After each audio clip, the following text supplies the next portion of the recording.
Good morning, good afternoon, good evening, good people. My name is Martin Imoragewa Muredi, and today I'm coming to you to read to you another story from this amazing book that might end up being one of my favorite books ever, probably my favorite book ever. Like, I may have to buy it. But anyway, today's story is about Richard Nixon and comes in a chapter called Confront Your Dark Side. Hope you all enjoy. I hope you get a lesson from it, get something from it. On November 5th, 1968, Republican Richard Nixon accomplished perhaps the greatest comeback in American political history, narrowly defeating his Democratic rival, Herbert Humphrey, to become the 37th president of the United States. Only 8 years earlier, he had lost his first attempt at presidency to John F. Kennedy in a devastating fashion. The election was extremely close, but clearly some voting shenanigans in Illinois orchestrated by the Democratic Party machine in Chicago played a role in his defeat. 2 years later, he lost badly in the race to become the governor of California. Bitter at how the press had hounded and provoked him throughout the race, he addressed the media the day after his defeat and concluded by saying, "Just think how much you're going to miss me. You won't even have Nixon to kick around anymore because, gentlemen, this is my last press conference." The response to these words was overwhelmingly negative. He was accused of wallowing in self-pity. ABC News ran a half-hour special called The Political Obituary of Richard Nixon. A Time magazine article on him concluded, "Barring a miracle, Richard Nixon can never hope to be elected to any political office again." By all accounts, his political career should have been over in 1962. But Richard Nixon's life had been an endless series of crises and setbacks that had only made him more determined. As a young man, his dream was to attend an Ivy League school, the key to attaining power in America. Young Richard was exceptionally ambitious. His family, however, was relatively poor and could not afford much for such an education. He overcame this seemingly inseparable barrier by transforming himself into a superior student, earning the nickname Iron Butt for his inhuman work habits, and managed to land a scholarship to the law school at Duke University. To keep the scholarship, he had to remain at the top of his class, which he did through the kind of hard work few others could endure. After several years in the US Senate, in 1952, Dwight Eisenhower had chosen him to be his running mate as president on the Republican ticket, but he quickly regretted the choice. Nixon had kept a secret fund from the Republican Party that he had supposedly used for private purposes. In fact, he was innocent of the charges, but Eisenhower did not feel comfortable with him, and this was the excuse to get rid of him. Cutting him loose in this way would almost certainly ruin Nixon's political career. Once again, he rose to the challenge, appearing on live television and delivering the speech of his life, defending himself against the charges. It was so effective, the public clamored for Eisenhower to keep him on the ticket. He went on to serve 8 years as vice president. And so, the crushing defeats of 1960 and 1962 would again be the means of toughening himself up and resurrecting his career. He was like a cat with 9 lives. Nothing could kill him. He laid low for a few years, then came charging back for the 1968 election. He was now the new Nixon, more relaxed and affable. A man who liked bowling and corny jokes, and having learned all the lessons from his various defeats, He ran one of the smoothest and savviest campaigns in modern history and made all of his enemies and doubters eat crow when he defeated Humphrey. In becoming president, he had seemingly reached the apex of power. But in his mind, there was yet one more challenge to overcome, perhaps the greatest of all. Nixon's liberal enemies saw him as a political animal, one who would resort to any kind of trickery to win an election. To the East Coast elites who hated him, he was the hick from Whittier, California, too obvious in his ambition. Nixon was determined to prove them all wrong. He was not who they thought he was. He was an idealist at heart, not a ruthless politician. His beloved mother, Hannah, a Quaker, was a devoted Quaker who had instilled in him the importance of treating all people equally and promoting peace in the world. He wanted to craft a legacy as one of the greatest presidents in history. For the sake of his mother, who had died earlier that year, he wanted to embody her Quaker ideals and show his detractors how deeply they had misread him. His political icons were men like French President Charles de Gaulle, whom he had met and greatly admired. De Gaulle had crafted a persona that radiated authority and love of country.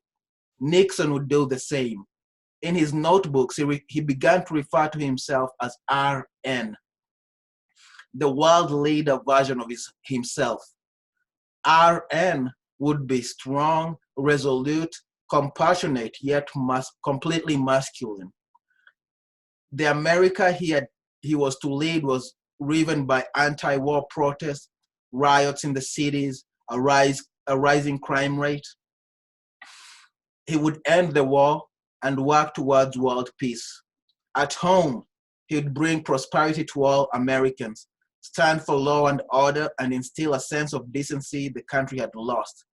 Accomplishing this, he would take his place among the presidents he revered, Abraham Lincoln and Woodrow Wilson, and he would will this into existence, as he always had done. Give me a second. In his first months, he moved quickly. He assembled a top-notch cabinet, including the brilliant Henry Kissinger as national security advisor. For his personal staff, he preferred clean-cut young men who would be fiercely loyal to him and serve as tools to realize his great ambitions for America. This would include Bob Haldeman, his chief of staff, John Ehrlichman, in charge of domestic policy, John Dean, the White House counsel, and Charles Colson, a White House aide. He didn't want intellectuals around him. He wanted go-getters. But Nixon was not naive. He understood that in politics, loyalty was ephemeral. And so, early on in his administration, he installed a secret voice-activated taping system throughout the White House that only a select few would know about. In this way, he could keep discreet tabs on his staff and preemptively discover any possible turncoats or leakers among them. It would provide evidence he would use later on if anyone tried to misrepresent any conversation with him. And best of all, once his presidency was over, the edited tapes could be used to demonstrate his greatness as a leader, the clear and rational way he came to decisions. The tapes would secure his legacy. As the first few years went by, Nixon worked to execute his plan. He was an active president. He signed bills to protect the environment, the health of the workers, and the rights of the consumers. On the foreign front, he struggled to wind down the war in Vietnam with limited success. But soon he laid the groundwork for his first visit to the Soviet Union, and his celebrated trip to China and signed into law an agreement with the Soviets to limit the proliferation of nuclear weapons. This was just the start of what he would bring about. And yet, despite the relative smoothness of these first years, something strange began to stir within Richard Nixon. He could not shake these feelings of anxiety, something he had been prone to his entire life. It started to come out in his closed-door meetings with his personal staff.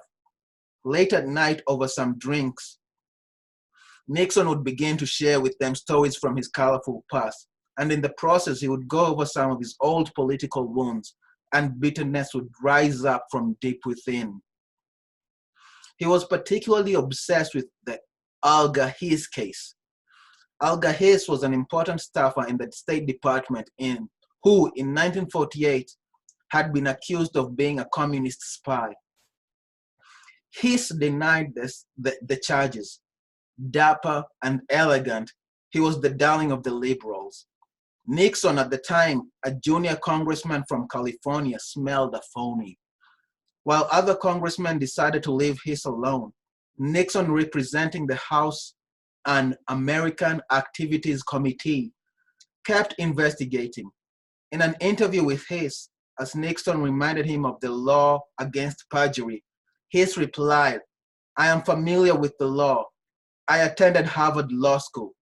I believe yours was Whiteyear," a reference to the lowly undergraduate college Nixon had attended.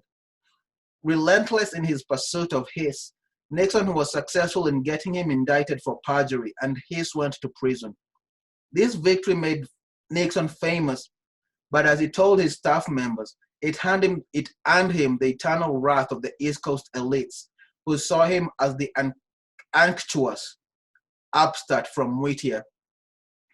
In the 1950s, these elites, many of them Harvard graduates, quietly kept Nixon and his wife, Pat, out of their social circles, limiting Nixon's political contacts.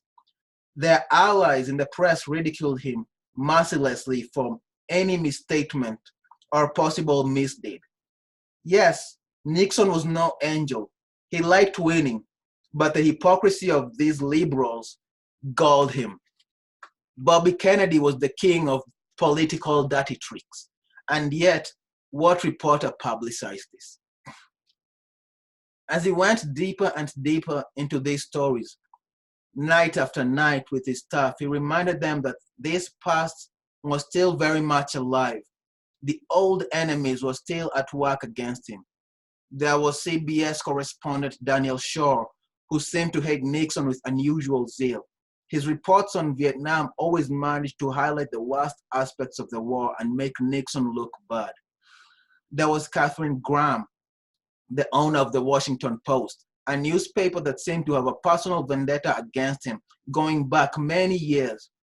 She was the doyen of the Georgetown social scene, which had snubbed him and Pat for years.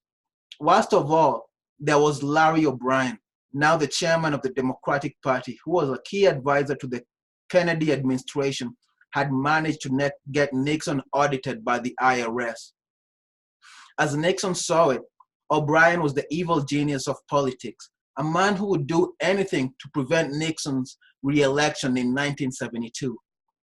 His enemies were everywhere, and they were relentless, planting negative stories in the press, procuring embarrassing leaks from within the bureaucracy, spying on him, ready to pounce on the slightest whiff of scandal.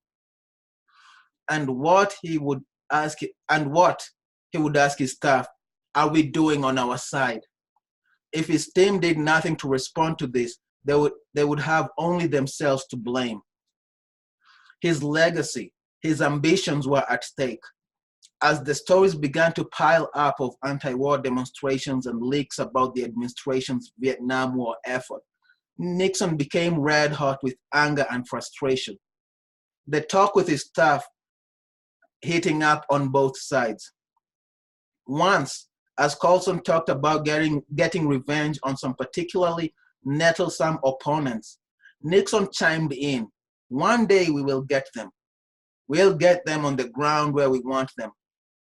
And then we'll stake our heels in, step on them hard and twist. Right, Chuck? Right? When informed that many of the staff at the Bureau of Labor Statistics were Jews, he felt that that was probably the reason for some of bad economic numbers coming from there. The government is full of Jews, he told Haldeman. Most Jews are disloyal. They were the mainstay of the East Coast establishment that worked so hard against him. Another time he told Haldeman, please get me the names of the Jews you know, the big Jewish contributors to the Democrats. Could we please investigate some of the cocksuckers? Auditing them would be in order. He had other harsh ideas for how to hurt Katharine Graham and embarrass Daniel Shaw. Nixon also began to feel increasingly anxious about his public image, so critical to his legacy. He badgered his staff and even Henry Kissinger to promote to the press his strong leadership style. In interviews, they would refer to him as Mr. Peace, and Kissinger should not be getting so much credit. He wanted to know what the elites of the parties in Georgetown were saying about him. Were they finally changing their minds in any way about Richard Nixon? Despite his nervousness, by 1972, it was clear that the events were lining up well for him. His Democratic opponent in his re-election bid would be Senator George McGovern, a die-hard liberal. Nixon was ahead in the polls, but he wanted much more. He wanted a complete landslide and mandate from the public. Certain that men like O'Brien had some tricks up their sleeves, he began to rail at Haldeman to do some spying and get some dirt on the Democrats.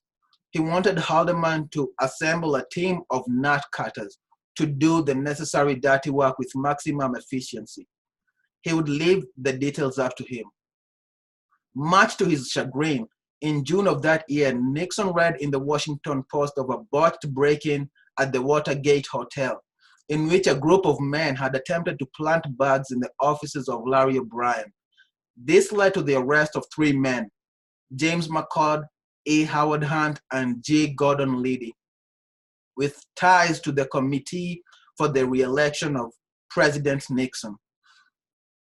The break-in was so badly done that Nixon suspected it was all a setup by the Democrats. This was not the efficient team of nutcutters he had advocated. A few days later, on June 23, he discussed the break-in with Haldeman. The FBI was investigating the case. Some of the men arrested were former CIA operatives. Perhaps, Haldeman proposed, they could get top brass in the CIA to put pressure on the FBI to drop the investigation. Nixon approved. He told Haldeman, I'm not going to get that involved. Haldeman responded, No, sir, we don't want you to. But Nixon then added, play it tough. That's the way they play, and that's the way we're going to play it. Nixon put his counsel, John Dean, in charge of the internal investigation with clear instructions that he should stonewall the FBI and cover up any connections to the White House.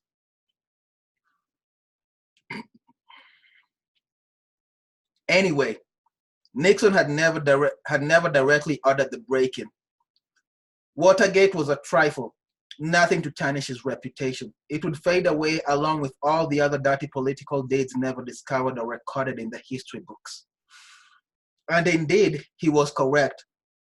For the time being, the public paid little attention to the break-in. Nixon went on to have one of the biggest landslides in electoral history. He swept every state except Massachusetts and the District of Columbia. He even won over a large percentage of Democrats. He now had 4 more years to solidify his legacy, and nothing would stop him. His popularity numbers had never been higher. Watergate, however, kept coming back to life and would not leave him alone. In January 1973, the Senate decided to launch an investigation. In March, McCord finally spilled the beans, implicating various members of the White House staff in the ordering of the break-in. Hunt began demanding hush money to not reveal what he knew. The way out of this mess was simple and clear. Hire an outside lawyer to do an internal investigation of the break-in with the full cooperation of Nixon and his team, and bring all the details to light. Nixon's reputation would suffer. Some would go to prison, but it would keep him politically alive. He was the master of coming back from the dead. Nixon, however, could not take such a step. There would be too much immediate damage. The thought of coming clean about what he knew and had ordered frightened him to death. In meetings with Dean, he continued to discuss the cover-up, even suggesting they could come up with hush money.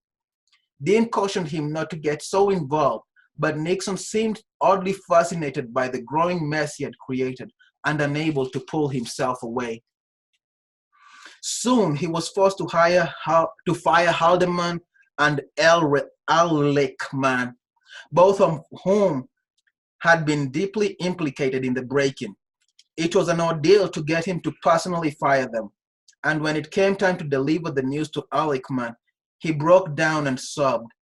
But it seemed that nothing he did could stop the momentum of the Watergate investigation, which got closer and closer to Nixon, making him feel like a trapped rat. On July 19, 1973, he received the worst news of all.